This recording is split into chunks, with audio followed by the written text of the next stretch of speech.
로마서 40일 특세의 마지막 주를 우리가 함께 하고 있습니다. 어제에 이어서 먹는 것과 관련된 문화와 관련된 서로의 생활 차이와 관련된 비판과 비난의 자리에 대해서 계속 설명을 하고 바울이 설득시키고 있습니다. 먹는 문제 가지고 왜 이렇게 오래 이야기하나 싶지만 이 일로 인하여서 입장 차이, 견해 차이, 그리고 그들이 어디 출신인지에 따라서 공감되지 않는 영역들이 굉장히 컸던 것 같습니다. 로마 교회 안에 그로 인하여서 저 사람들 왜 저래? 사람들이 되고, 그래서 파가 나뉘게 되고, 그리고 서로 평가하고, 오늘 본문 말씀에는 심판이라는 단어를 쓸 만큼 서로가 서로에 대하여 저래서 안 돼, 저래서 안 돼, 이런 식으로 이야기가 깊이 오고 갔기 때문에 설명을 계속하면서 무엇이 중심이냐, 무엇을 점검해야 하느냐, 이런 이야기를 하고 있습니다.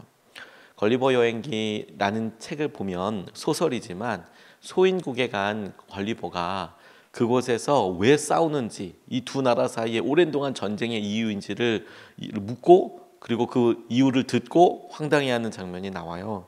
왜 싸우게 됐냐면 계란을 위에서부터 깨서 먹어야 되냐, 옆으로부터 깨서 먹어야 되냐, 이것 가지고 두 나라가 싸우더라.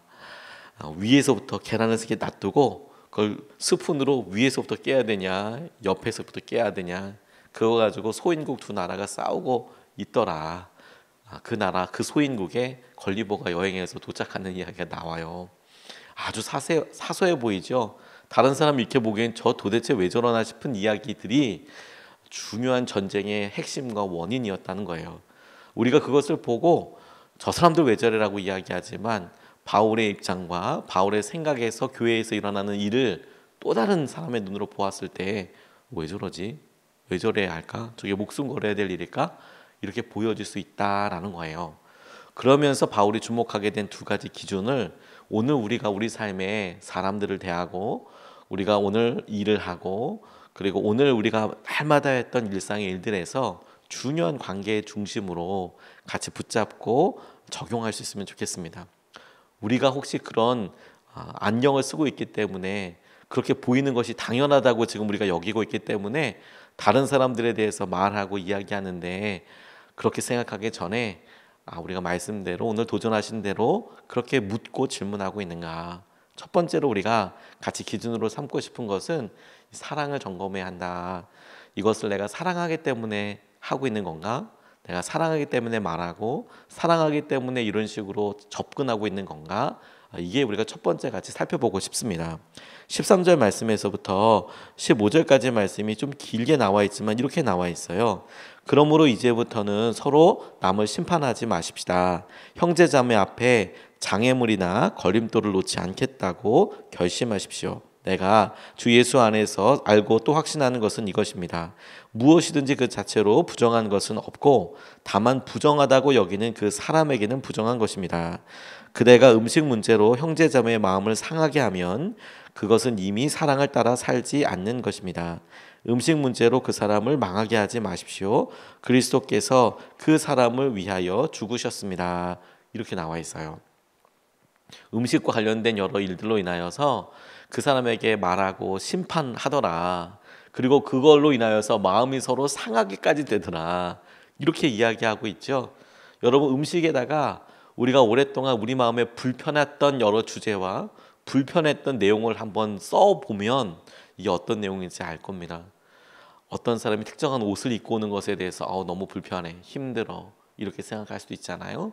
또 어떤 사람들이 갖고 있는 행동들에 대해서 저 안 했으면 좋겠다.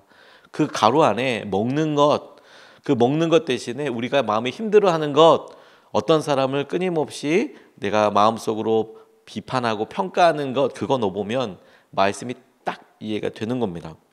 그로 인하여서 비판하는데 이거 당연하게 생각하면 안 된다는 거예요. 그 사람에게 그로 인하여서 장애물과 비판을 준다면 그 사람에게 힘든 거라는 걸 알고 있어요. 왜냐면 우리도 그렇게 많이 겪는 일이니까. 우리도 다른 사람들의 비판과 평가가 쉽지 않잖아요. 힘들잖아요. 그러니까 오히려 그 사람을 향한 주님의 사랑을 점검해라. 그걸 질문해라. 그래서 우리의 행동과 말로 인하여서 그 사람이 힘들다면, 그러면 그것이 우리의 기준이 옳다, 옳지 못하다, 잘했다, 잘못했다를 떠나서 바울은 그 부분을 묻고 있는 거예요. 그거 사랑으로 한 거 아니다라는 거예요. 그거 사랑으로 한 것인지 아닌지를 점검할 수 있는 기준이 될 거다. 이거 이야기하는 거죠. 예전에 김동원 목사님이라는 분이 현직에서 이렇게 목회하실 때 청년들이 그 교회에 엄청 많이 부흥을 했대요. 이번 말씀과 현실적인 시선과 접근이 청년들에게 아주 도전이 많이 되었었거든요. 지금도 그렇지만. 그런데 이분이 머리 염색하고 귀 뚫고 남자가 이거에 대해서 마음이 어려웠었대요. 본인 세대에는 그런 거 없었고 귀 뚫고 이런 거에 대해서는 특별히 막 너무 이제 뭐 마음이 어렵고 그렇게 되는데, 그런데 어느 날 자기 아들이 귀를 뚫고 그래요. 그러니까 이제 마음이 막 이제 보고 저 불러가지고 야 너 그러면서 이제 얘기를 하고 싶은 생각이 막 드셨대요. 참고로 그 마음에 그 이 예화에 나오는 이 귀 뚫고 오신 분은 지금 목사님 되어 있어요. 이번에 김동훈 목사님 모실 때 통화했던 분이 목사님이신데 그 아드님이시더라고요. 귀를 뚫고 오셨대요. 얘가 대학생인데. 그러니까 저거 어떻게 잡아서 얘기하나, 어떻게 저거 얘기하나 이제 막 얘기하면서 한참 고민을 하셨대요. 마음이 너무 힘들어가지고 얘기를 해야 될 텐데, 그런데 기도하게 되셨대요. 지금 얘기하면 애를 크게 혼낼 것 같으니까 기도하시다가 문득 뭐 그럴 수도 있지 뭐 이런 생각이 드셨대요. 자기가 절대 양보하지 못했던 부분인데 그래 그럴 수도 있지 뭐 우리 청년들도 보고. 그리고 이제 가만히 교회 가서 보니까 머리 염색하고 온 애들, 그리고 귀 뚫고 다니는 남자애들 많더라는 거예요. 본인 교회 설교하고 이럴 때는 잘 안 보였는데 아들이 딱 그러고 하고 나니까 많더라는 거예요. 그래서 그 아들을 이렇게 불렀대요. 시간이 좀 지난 다음에 마음을 좀 추스린 다음에, 야 내가 이제 어렵고 그런데 내가 너 그냥 그대로 받아주기로 했다. 응? 숨어서 그렇게 다니지 마라. 아빠가 나타나니까 이 귀 뚫고 이런 것들 때문에 이게 뭐 잘 안 보여주려고 그러고 아빠랑 얘기를 안 하려고 하니까 그러지 마라. 아빠 다 알고 있으니까 너를 그대로 용납해 주기로 했다. 막 그랬더니 어렵게 이야기를 하다가 마음속에 있는 이야기를 이렇게 나오더래요. 그리고 그 아들이 그때 그런 얘기를 하더랍니다. 아빠가 머리 염색을 하고 아빠가 귀를 뚫으면 우리 교회 청년부 엄청 부흥할 수 있다고. 아빠가 머리를 염색하고 그러니까 김동원 목사님이 머리를 염색하고 귀를 뚫고 나타나면 그러면 청년들이 지금보다 엄청 더 많이 부흥하게 될 거라고 뭐 그렇게 이야기를 했다는 간증을 한번 들은 적이 있어요. 비판하고 비난하고 우리의 생각과 우리의 경험 때문에 할 수 있는 일들이 많죠. 그리고 그건 의외로 우리의 마음속에 막 되게 힘든 부침이 될 수 있어요. 부대낌이 될 수 있어요. 그게 당연하지만 그게 뭐 목숨 걸고 싸워야 될 일이 아닌 경우들이 대부분이거든요. 현실에서 우리가 만나는 일들이 옳고 그름의 문제에서 기분이 상한다기보다는 감정적인 문제, 표현의 문제, 태도의 문제 때문에 어렵고 힘든 부분들이 거의 대부분이잖아요. 사랑으로 일을 하고 있는지 그거 질문해야 한다는 겁니다. 링컨이 암살당했을 때 안타까운 일이었지만 그래도 링컨이 미국 역사에 있어서 가장 존경받는 대통령이거든요. 그래서 그가 가지고 있었던 모든 것, 했던 모든 말이 역사가 돼요. 너무 그분을 존경하기 때문에. 근데 그 중에서도 그가 암살당했던 때에 그날 가지고 있었던 소지품이 박물관에 전시되어 있대요. 그냥 일상적인 영화의 극장에 갔다가 암살을 당했지만 그때 그가 갖고 있었던 소지품 중에서 대단한 건 아닙니다. 뭐 링컨이라고 쓰여 있는 손수건, 연필깎이, 칼, 뭐 면실로 짠 안경집, 5달러짜리 지폐, 5달러. 그래서 아마 5달러짜리에 링컨이 들어가 있나 봐요. 그리고 대통령의 업적을 칭찬하는 신문 기사 있지 않습니까? 낡은 신문 기사 얼마나 갖고 다녔는지. 그 신문 기사가 뭐냐면 링컨은 모든 시대의 가장 위대한 정치가 중 한 사람이다라고 시작하는 자기가 대통령으로 사역하고 있는데 그 신문 기사 난 거를 오려가지고 계속 마음에 품고 다녔대요. 왜? 하도 잘 못한다, 저 뭐 나쁜 사람이다, 이런 비판과 비난이 너무 많으니까 이 사람이 너무 힘들었나 봐요. 그래서 자기에 대해서 좋은 기사 나와 있는 걸 오려서 자기 암살당한 그날까지 그거 마음에 품고 다녔다는 거예요. 비난과 비판이 우리도 만만치 않지 않습니까? 그러니까 우리가 오늘 그리고 우리가 앞으로 우리 삶에 사랑하는 사람들을 대할 때 잘하자고 잘해보라고 하는 일이니 사랑으로 일을 하고 있는지를 점검해야 한다. 두 번째, 이가 성령님 안에 있는지 점검해야 한다. 성령님 안에서 17절 18절 말씀을 보면 하나님의 나라는 먹는 일과 마시는 일이 아니라 성령 안에서 누리는 의와 평화와 기쁨입니다. 그리스도를 이렇게 섬기는 사람은 하나님을 기쁘게 해드리고 사람에게도 인정을 받습니다. 이렇게 말하고 있습니다. 하나님의 나라는 먹는 일에 있는 거 아니다. 하나님의 나라라고 이야기할 때 하나님의 나라는 하나님이 다스리시는 영역, 이렇게도 해석이 가능하거든요. 바셀레이아 투테우라고 나와 있는 하나님의 나라, 하나님의 권위, 권력, 이런 의미로도 해석이 됩니다. 그러니까 하나님의 나라, 하나님의 다스림에 대해서 이야기할 때 그거 먹는 것과 관련된 거 아니다. 오직 성령 안에서 누리는 의와 평화와 기쁨 안에 있는 것이다. 그리고 이렇게 섬기는 사람을, 이렇게 행하는 사람을 하나님이 기뻐하신다. 뿐만 아니라 사람들에게도 인정받게 될 것이다. 그냥 말씀 그대로 우리에게 그냥 강력하게 도전하고 명확하게 기준을 이야기하시죠. 성령 안에서 평화가 있는지, 성령 안에서 이게 의로운 것인지, 성령 안에서 이 일이 기쁨이 있는지, 이게 우리에게 참 중요하다 싶어요. 어렵고 힘들 때, 어렵고 힘든 상황을 사람들에게 이야기하고 싶은 본능이 있어요. 그래서 이야기를 합니다.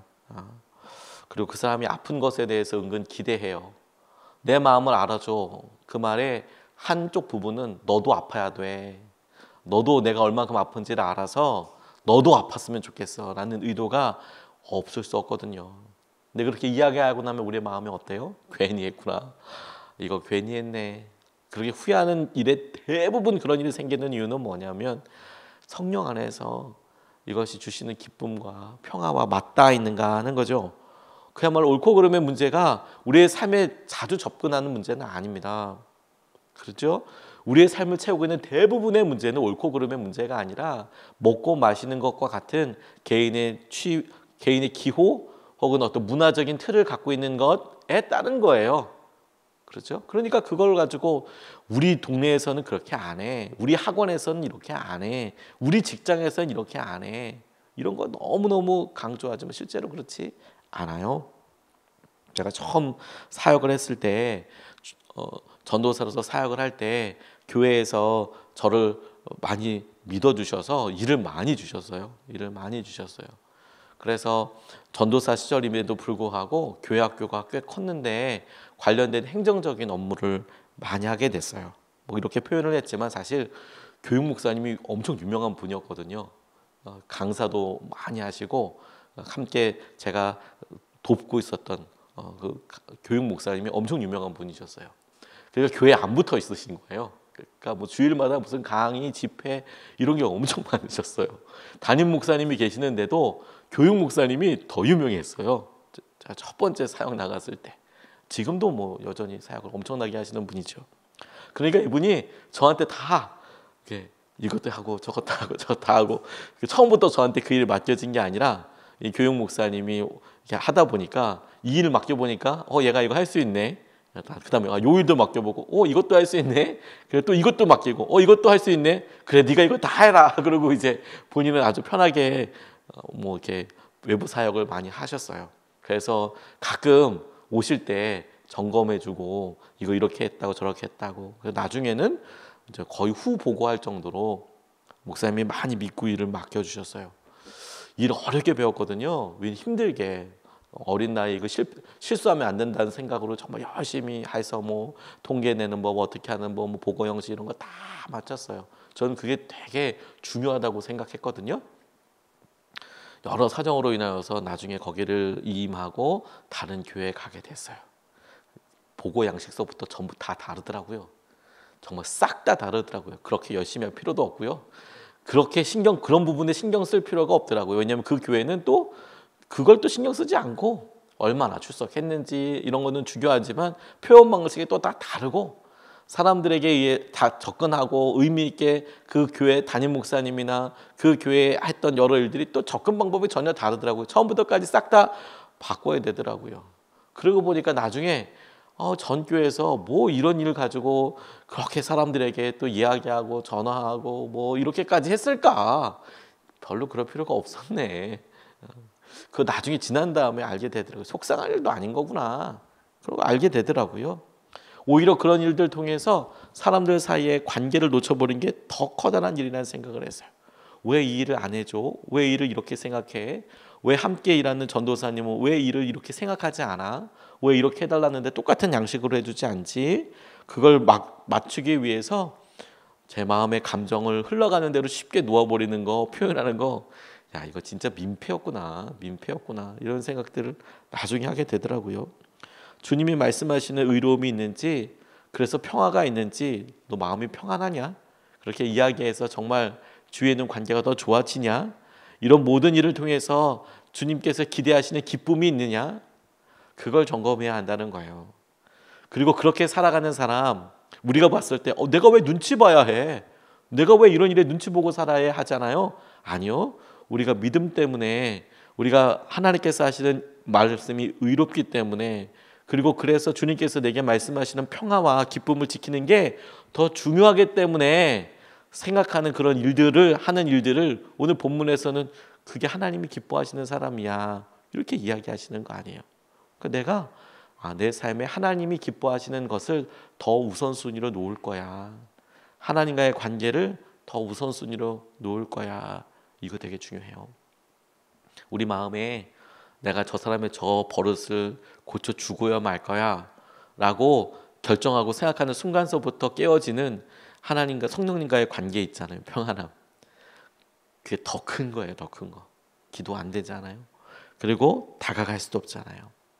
그걸 하나님 앞에 내어놓아야 하나님께서 주신 놀라운 은혜와 마음으로 우리가 주님이 우리 삶에 이끌어주고 붙잡아 주는 것을 보게 될 줄로 믿습니다. 오늘 두 가지 말씀을 같이 나눴어요. 우리 삶에 여러 기준들이 있을 수 있습니다.